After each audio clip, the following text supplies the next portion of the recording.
Flickers are sometimes driven from nesting sites by another cavity nester, the European starling. About 1 to 2 weeks are required for a mated pair to build the nest. The entrance hole is roughly 5 to 10 cm in wide. A typical clutch consists of 6 to 8 eggs. Those shells are pure white with a smooth surface and high gloss. The eggs are the second largest of the North American woodpecker species, exceeded only by the pileated woodpeckers.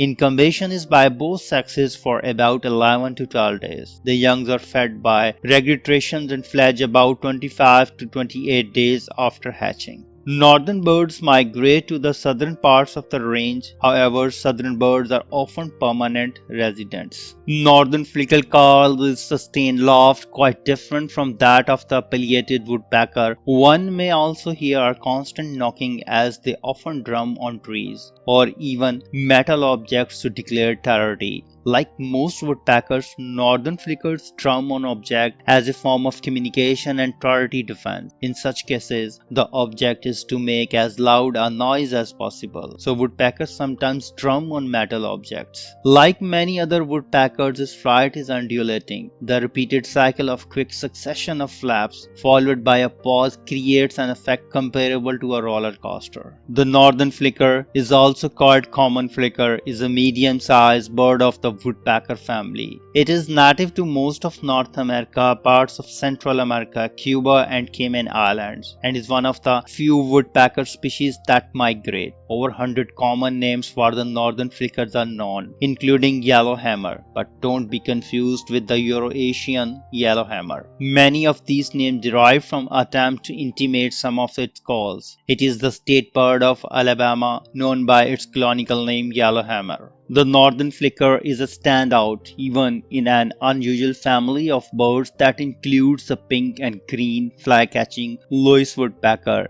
and clown-faced nut-hoarding acorn woodpecker. This brownish-gray woodpecker, larger than an American robin, has a black-barred back and is sprinkled below with black polka dots. Easily recognized as it springs into flight, the flicker flashes a large white rump patch and bright red or gold-colored winglings. The northern flicker is as noisy as it's flashy, so it is surprised that over the years, it earned a host of folk names. The northern flicker has an extra long tongue that can extend up to 2 inches past the tip of its beak. It is the perfect tool for probing into ant hills. Even after a pair is established, male and female flickers continue to defend their territory with this unique and entertaining display, because their bills are not as strong as those of other woodpeckers. Northern flickers will often take over an existing woodpecker hole and enlarge it as needed, although they sometimes excavate their own new home in soft wood of a dead, decaying tree or branch.